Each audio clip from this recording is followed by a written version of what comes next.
Jose TV Production.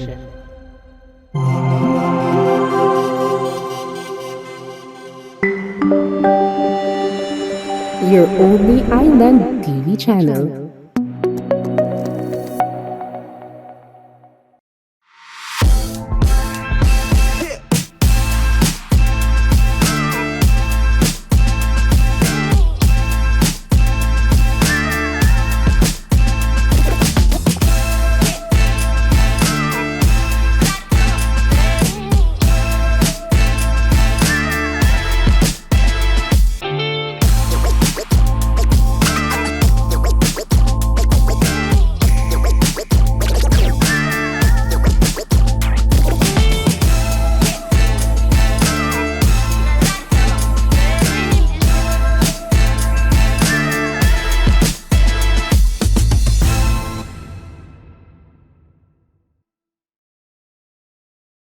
What's up, besties? Panibagong araw, panibagong episode na naman ang inyong matutunghayan.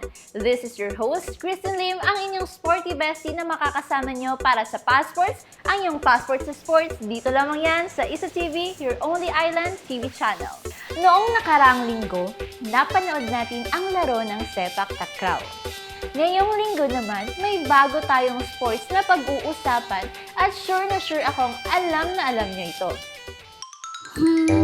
Ano kaya ang larong ito? That's right! It's gymnastics! Kapag iniisip mo ang gymnastics, maaaring isipin mo ang mga babae na gumagawa ng mga stunts sa balance beams o mga lalaki nagtatanghal ng kahangahangang mga feats sa steel rings. Ngunit alam mo ba na ang mga routines nito, it only represents one of the three types of gymnastics? Of course, may tatlong uri ang gymnastics. Ito ay artistic gymnastics, aerobic gymnastics, at rhythmic gymnastics. Ngayon naman ang pag-uusapan at matutunghayan nyo ang artistic gymnastics. Ang sport ay isang komplikadong kombinasyon na kinakailangan ng pisikal na lakas, kakayahang mag-stretch, kapangyarihan, kahusayan, koordinasyon, grace, balance, at control. Sa lahat ng iba't ibang disiplina, ang competitive artistic gymnastics ay ang pinakasikat at kilala, ngunit ang iba't ibang anyo ng gymnastics tulad ng rhythmic gymnastics at aerobic gymnastics ay naging popular na rin kalaunan. Ngunit, ano nga ba ang artistic gymnastics?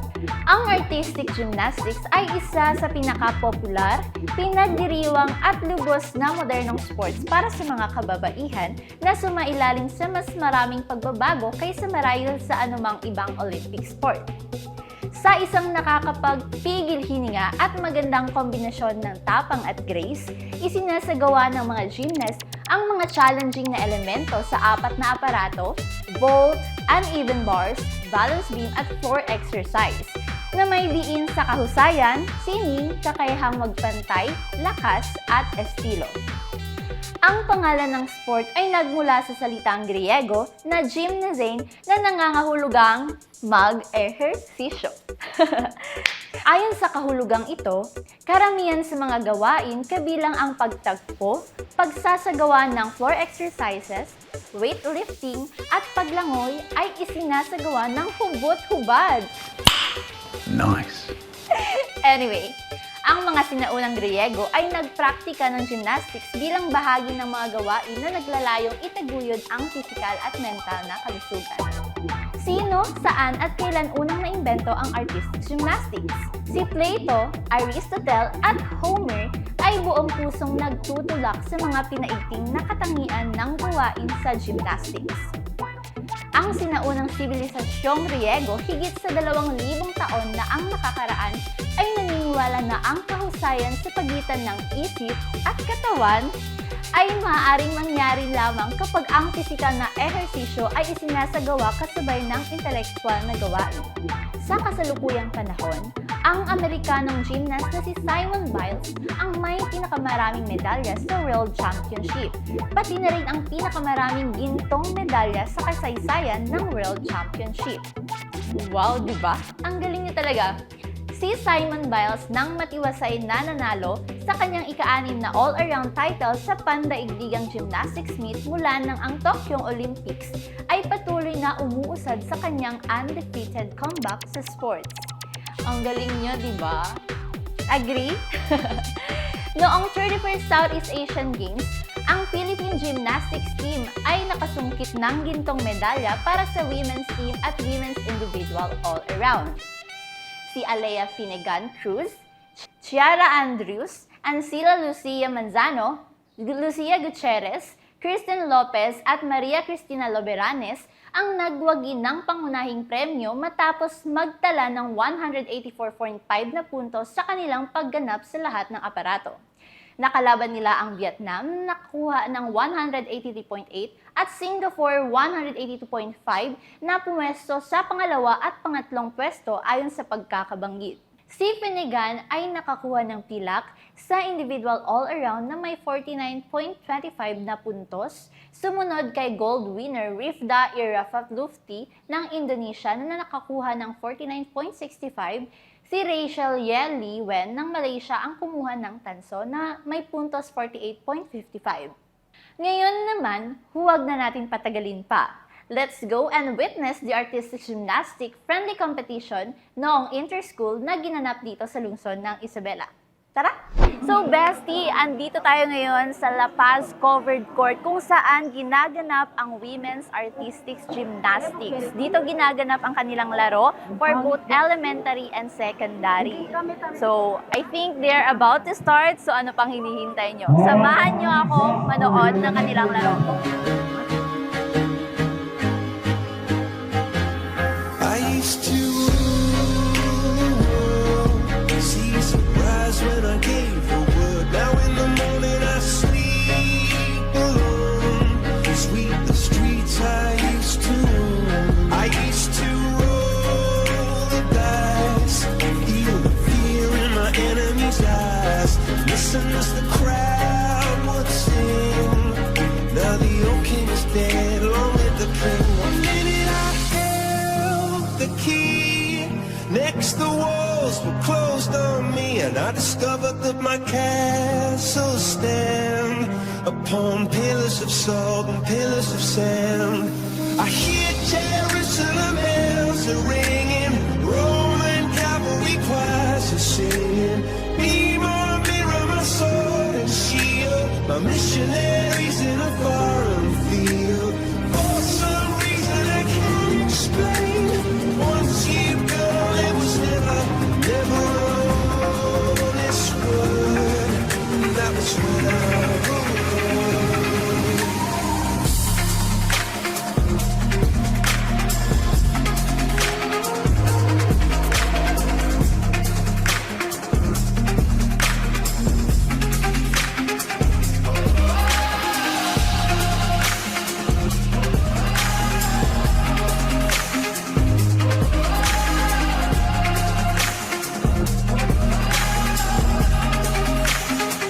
It was the wicked and wild wind, blew down the doors to let me in, shattered windows and the sound of drums. People couldn't believe what I'd become, and revolutionaries wait for my head on a silver plate, just a puppet on a lonely string. Oh, who would ever wanna be king? I hear Jerusalem bells are ringing, Roman cavalry choirs are singing. Be my mirror, my sword and shield, my missionaries in a foreign field. For some reason I can't explain, I know St. Peter won't call my name, never alone this word, but that was when I ruled the world.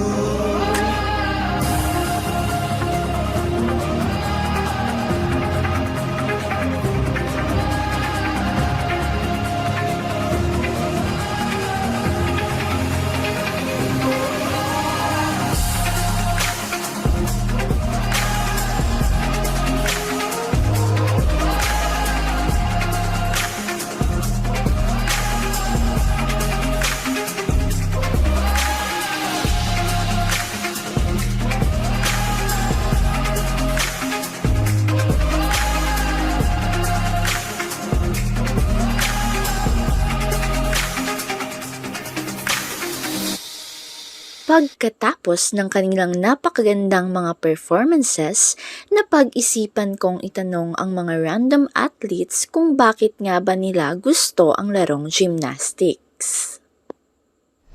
At ngayon, kasama natin ang mga manlalaro galing sa Isabela East. So, anong pangalan mo, baby girl?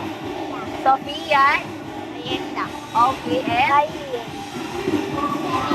Okay, so, matanong ko lang, bakit nyo ba gusto ang larong gymnastics? Sino unang sasagot? Okay, sige, bakit? Kasi gusto kong ma-proud ang nanay ko sa akin. At gusto ko rin magsali ng gymnast kasi may talent rin ako. Gusto kong ipalabas. Okay, so one is gusto niya maging proud ang kanyang parents sa kanya. Sino ang susunod na sasagot? Bakit gusto ang gymnastics?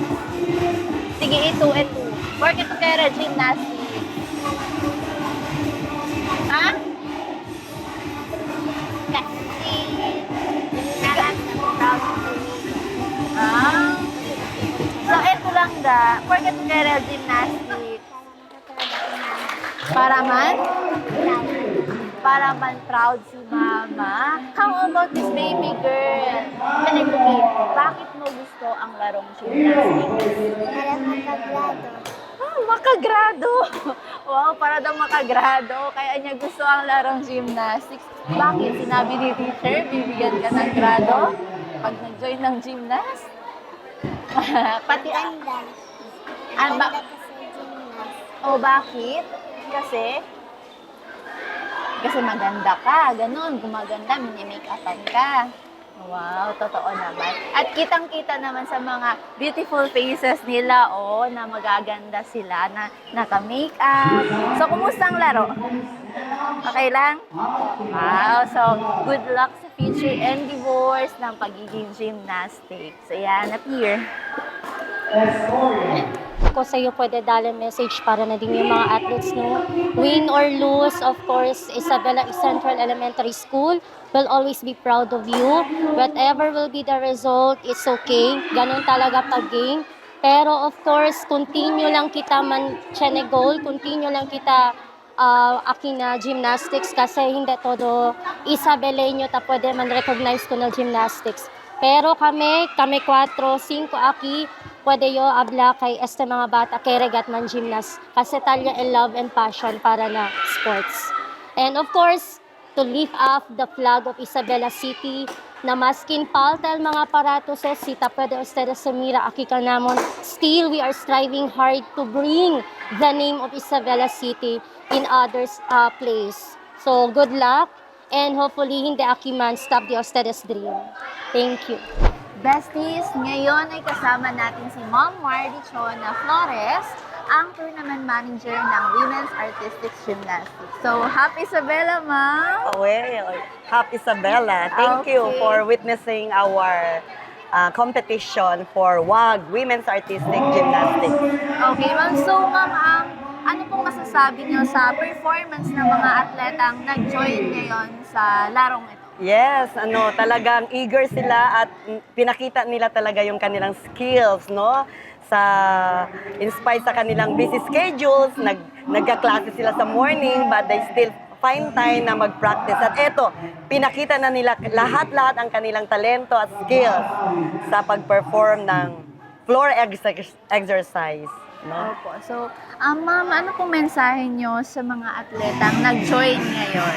Okay, I hope, especially yung sa elementary, ipagpatuloy nila ang kanilang naumpisahan sa pag-perform nito kasi through gymnastics, madidevelop yung value ng kanilang confidence, mawawala yung hiya-hiya at saka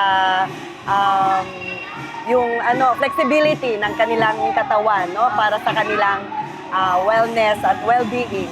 Kasi pag ang tao ay pinapawisan, natatanggal yung mga toxic. Mga stress. Yes, and mga toxicity. stress. Yes, no? So, Ma'am, ano pong mensahe niyo sa mga aspiring gymnasts ng Isabeleño? Yes. So, we are still encouraging more gymnasts to join gymnastic sports events. Ito yung way na para minsan pag mag-join ka, ma-unwind ka, ma-enjoy ka, at hindi ka papabayaan ng mga coaches, no? Sariling coach at sarili na ring trainer at the same time. Opo, ma'am. So, may gusto po ba kayong ipaabot na mensahe? Yes, tinatawagan ko ang lahat, especially kasi yung gymnastics teams ng Isabela, wala pa gaanong equipment, no? Pag titingnan nyo, hindi enough pa yung rubber mat, so hindi talaga yung exact measurement, kulang pa talaga. So, at saka yung mga aparatos namin ay halos sila ay improvise, hindi sila official. So siguro in time may maawa diyan mga politicians, mga mag-focus sila kasi sa individual events. If we really aim for more gold for Isabela City, focus sana dito sa individual, sa gymnastics event kasi maraming gold. Di ba dati kang gymnast? Sa individual event, maraming gold na makukuha. Well, of course, basta well-provided ng mga official equipment talaga. And we need more rubberized foam and additional rubber mat. Opo. Yun Yun. lang. Thank you very much, Yes. ma'am. Besties, ngayon naman ay kasama natin ang Tournament Director for Gymnastics Isabela City Division. Happy Isabela, ma'am. Happy Isabela. Okay po, ma'am. So, ano pong masasabi niyo, ma'am, sa inter-school po ngayon? Okay, sa inter-school competition, we're so happy that nagkaroon ng the Division of Isabela City ng inter-school competition and sports clubs dahil maraming schools na nagpa-participate. We started on October 14 for the men artistic gymnastics. And then it was successfully done. Then on October 21 for rhythmic gymnastics, we have we are not yet finished for the two apparatus for club apparatus and for ribbon apparatus because lack of time. It will proceed to next week. Okay, so this 43rd day, we have the women artistic gymnastics and the aero gymnastics. I'm so happy and glad to see the coaches as well as the technical officials who are present today, who are eager to witness this competition, to judge fairly and just. And also to those parents, I would like to thank for support for their children, and also to the school heads of the different schools who participated this event. I'm so happy, so glad that they joined for this competition. And I can see the growth of since we started nung maliit kapatid, di ba, elementary, you started na sa elementary dito sa Bishop Carreta till you graduate in high school, and now you are here. I'm so happy with your success. Thank you, ma'am. So, ano pong mensahe nyo para sa mga atletang nag-join ngayon dito, mga gymnastics? Ang mensahe ko sa kanila, just enjoy, okay, give their best, okay, help, because this is a friendly game. Yes. Even though there are medals, Yes, they have to give their best because there are medals also, and they gain friendship from other schools, and they will improve their skills, their talents. Because as you can see, the gymnasts for the 4 disciplines, they showcase their talents, their different talents. Okay, that's it, Lynn. So, ma'am, message po, ma'am, for the aspiring gymnasts of Isabela City. Okay, for those aspiring to be gymnasts, just start, go to your coach and start practice it if you have time. Yes, ma'am. And then with the help of the coach, of course, it will develop their skills. I want you to just be yourself, enjoy and show your talent. Okay, yun lang, Thank you Tim. very much, ma'am. Okay, thank you also. Nice to see you. Yes, ma'am.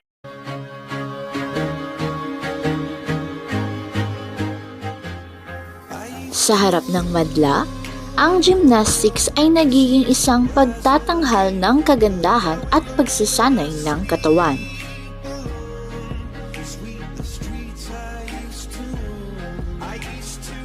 Ang bawat galaw ay naglalarawan ng dedikasyon, disiplina at pagmamahal sa sining ng mga kababaihang gymnast. Sa pagpapakita ng tamang suporta, ang mga gymnast ay mas magiging determinado na itaguyod ang kanilang talento at magdala ng karangalan sa kanilang bayan. Sa pagbibigay ng tamang suporta sa larong ito, tiyak na mas lalago pa ang pagtangkilik ng publiko sa gymnastics. Ang pagkilala sa mga nagtataglay ng kahusayan sa larong ito ay nagbibigay inspirasyon sa mga kabataan na sumubok at magtagumpay sa mundong ito. Ito ay hindi lamang isang simpleng kompetisyon, kundi isang pagdiriwang ng kagandahan, sining at tagumpay ng kababaihang gymnastics. Sa bawat pag-ikot at paglipad, naglalabas ng pag-asa at inspirasyon ang mga atletang ito na maaaring maging modelo sa mga kabataan na nais sumiklab ng kanilang mga pangarap.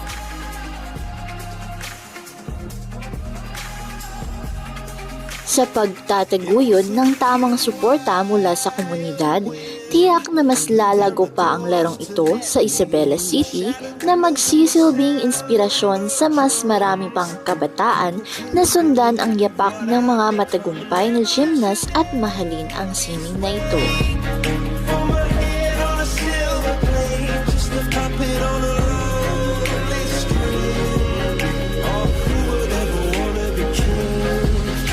I hear Jerusalem bells are ringing, Roman cavalry choirs are singing. And that was it, you all guys. Maraming salamat sa lahat ng nanonood at sana nag-enjoy kayo para sa episode na ito. Muli, kita-kits tayo sa susunod na episode ng Passwords. Kasama pa rin ang inyong sporty bestie, Christine. Dito lamang yan sa Isa TV, your only Island TV channel!